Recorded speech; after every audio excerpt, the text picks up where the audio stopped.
Muitas pessoas têm medo do juízo de Deus. Romanos 2,6 fala o seguinte: o qual, o juiz de Deus, recompensará cada um segundo as suas obras.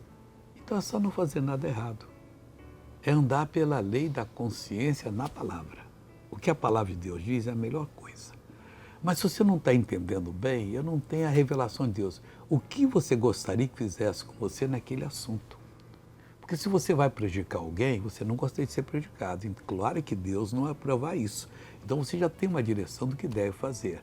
Agora, no juízo, diz aqui, o versículo seguinte diz, da seguinte maneira: mas adureça teu coração e teu coração impenitente, entesouras ira para o dia da ira e da manifestação do juízo de Deus, o qual, o juiz de Deus, recompensará cada um segundo as suas obras. E ali você vai receber a recompensa. Então, trabalhe para poder receber a recompensa. E não uma sentença condenatória. E Deus vai se alegrar com você. Veja essa pessoa que foi abençoada, eu quero orar por você agora. A chikungunya também, mas e ficou nos rins, no joelho, na perna, que eu quase...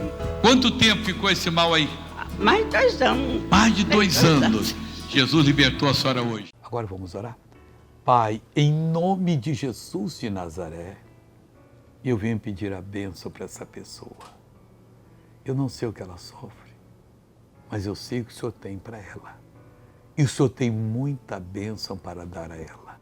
Pois, Pai, agora, como ministro da Tua palavra, eu repreendo todo o mal que está nessa vida e mando que saia, vá embora, não permaneça, em nome de Jesus. Deus te abençoe e bom dia.